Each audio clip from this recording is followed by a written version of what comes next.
So she is this, obviously, the co-league of Harding when you meet her, and you don't really know where she's going or what her agenda is or what her real job is involved within RST. And then within this, as the movie goes by, you start really finding out who she is and what her intentions are.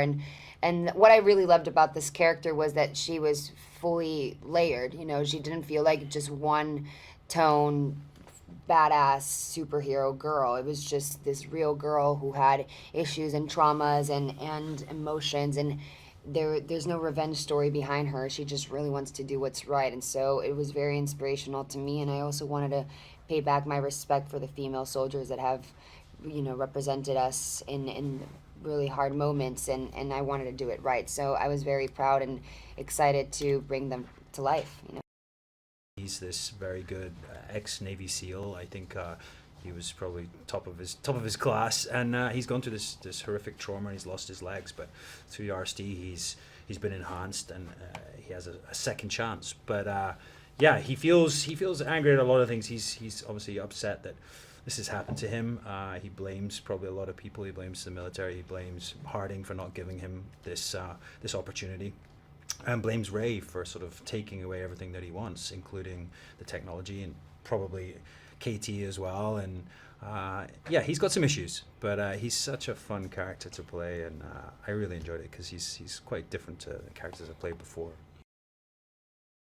He's the smartest guy in the room. I think he, just like today, but I think he's initially when you see this guy, he's a keep his head down kind of person. You know, he's a schemer at heart, which leads him to doing some of the dirty work that he does with his superpower.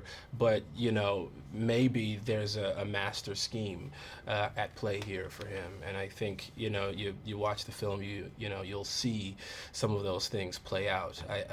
I think him spending a lot of time alone has formed a lot of his extroverted actions that you would see. Obviously, people who get human interaction know how to behave, and with this guy in particular, he doesn't. They've all got their certain roles to play, and they've been playing them successfully for some time now. We see that he's gone on multiple missions, and actually, he's now down to his last few targets. But you can also see the chinks in their armor. They're human beings. They're getting bored. They're getting frustrated and almost disillusioned by the mission at hand. I mean, you see in KT that she's certainly questioning why they're doing this.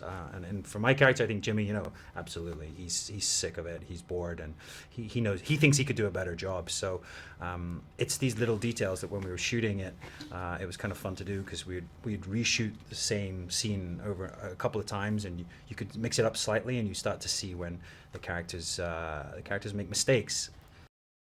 Because his memories are constantly being manipulated, if he does go off on his own, I could do stuff to him. He has to become human. He does have to have that human side to kind of tap into his own self more. That technology being tapped into this web or whatever interface it's tapped into can still be manipulated.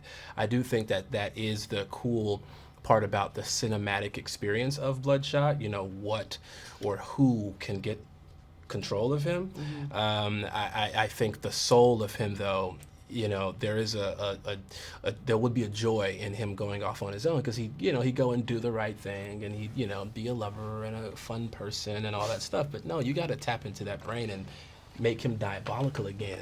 That's what I would do.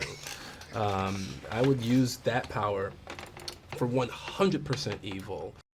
Ray Garrison is this military guy that we kind of meet as we start in this movie, and sort of is brought back to life by Harding with this nanotechnology to get a second chance at life. And he's kind of questioning where he comes from and who he is, and I think that sort of unravels to what the story goes towards. And I think that this was just such an incredible role for Vin Diesel as well, because I feel like he had never had the opportunity to be vulnerable to the level and the extent that he is in this film. And it allows him to give other people an insightful version of who he can be as well as an actor. And it did such a service to Bloodshot as well, because it is a real human trying to find his meaning in life now that he's had a second chance. And I think it comes with a lot of things. It comes with rage and excitement and fear and emotions and doubts, and that's why I feel people will really relate to Bloodshot and really connect to him. He's not just a Terminator. He's not just this superpower Superman. He is this guy who has all these conflicts and is trying to learn as he goes, but also trying to keep his humanity. And that's what made such special splash to us to be part of Bloodshot. Watching this movie, it's so epic visually. I think Dave Wilson has done an incredible job. He, from day one, knew exactly what he wanted to do. He's made these incredible computer games, and he was the right man for the job. The action is incredible. The characters are really interesting and multifaceted. And honestly, you want to see this with everyone around you, because you're going to watch it once and then you're going to go, I want to go watch it again.